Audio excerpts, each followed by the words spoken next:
अपने रब से दुआ मांगना ना छोड़ें। मुमकिन और नामुमकिन तो सिर्फ आपकी सोच में है। आपका रब तो अंधेरों में भी दिया जलाने पर कादिर है। बस अपने रब से इसी यकीन से दुआ मांगें जो हज़रत मूसा अलैहिस्सलाम ने बेसरो सामानी के आलम में सहरा में अपने रब से दुआ मांगी थी और अल्लाह ने उनके लिए गैब से रास्ते बना दिए थे। चाहे मुसीबत जितनी भी बड़ी है, आपने अपने रब की रहमत से मायूस नहीं होना। अब तक सारी मुसीबतों से वही निकालता आया है ना, अब भी वही निकालेगा, वही रास्ता बनाएगा वहाँ जहाँ सारे रास्ते ख़त्म हो जाएंगे।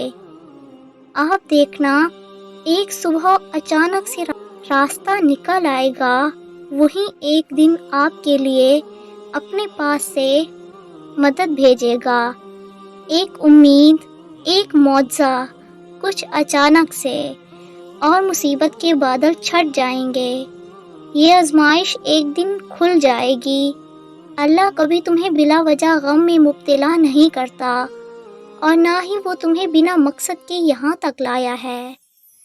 वो अगर इन बेशुमार लोगों में तुम्हें दुआ की तौफीक दे रहा है तो जान लो कि वो चाहता है कि तुम उसे मनाओ और वो तुमसे अनकरीब राज़ी हो जाएगा।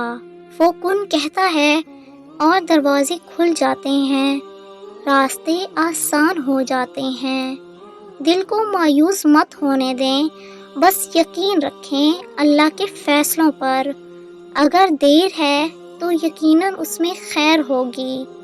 मौजज़े होते हैं, खामोशी के ख्वाब सच हो जाते हैं और टूटे हुए दिल बिल्कुल नए हो जाते हैं। और ये सिर्फ नमाज, दुआ और अल्लाह की मोहब्बत कर सकती है। ये दर्द तो तुम्हारे लिए कुछ पैगाम लाते हैं, ये तकलीफ़ें तुम्हें कुछ अहम बातें समझाती हैं। ये आजमाइशें तो रब की पहचान करवाती हैं। फिर उस दर्द की दवा अल्लाह बन जाता है, फिर उस तड़पते हुए दिल की शिफा अल्लाह बन जाता है। शुक्रिया।